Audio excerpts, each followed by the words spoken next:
of x is equal to a x minus b all squared plus q, and g of x is equal to k over x minus 2 plus m. Then we're told the range.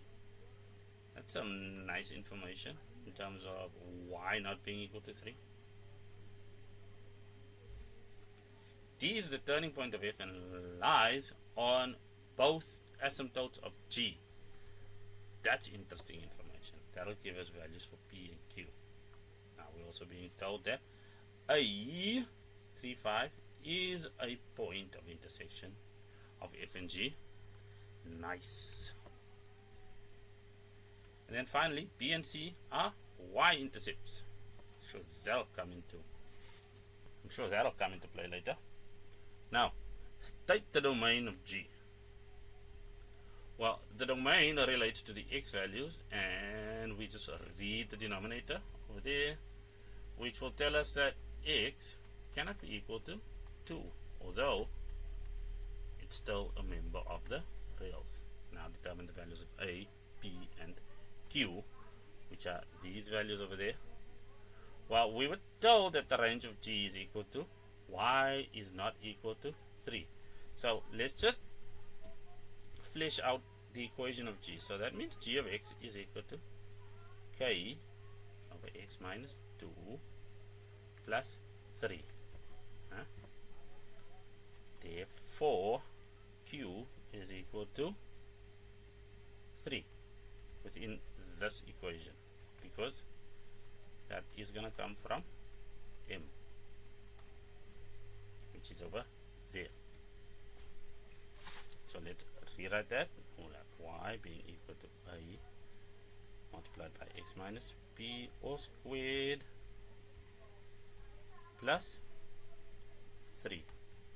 And then of course, from the p value over there, we'll just say, and p is equal to 2, well, from the first question.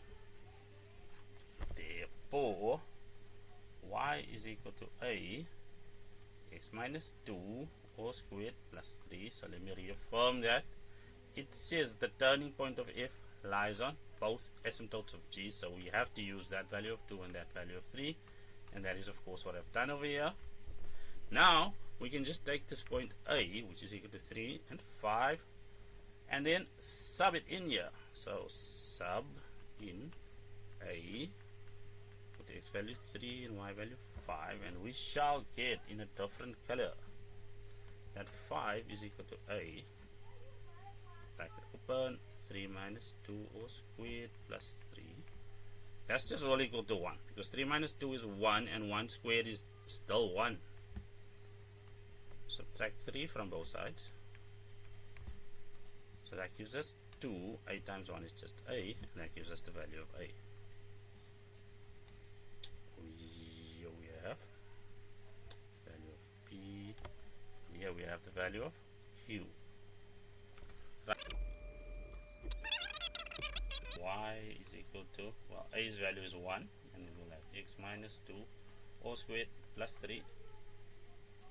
That, so that's just going to be x squared minus 4x plus 4 plus 3, so that is plus 7. So that gives us the value over here, which is going to end up being 0 and 7 in coordinate form. Then we also need the y-intercept at b, which is just where x is equal to 0 for this. But for that to work, we first need to find out the value of k, which is a sneaky way of asking for that too. So first things first, we'll say that 5 is equal to k over 3 minus 2 plus 3. Of course, we'll subtract 3 from both sides again, as is 1. That'll give us 2. That'll give us 1.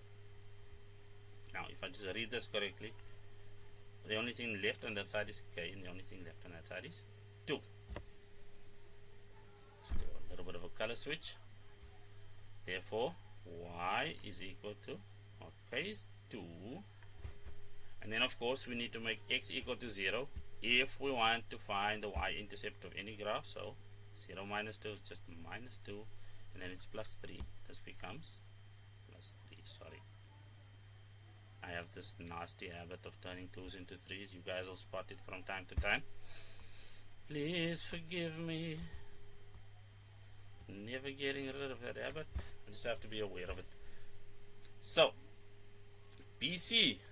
Now that we have this y-intercept being 0 and 2, it's just big minus small. So BC is equal to 7 minus 2, which is equal to 5 units.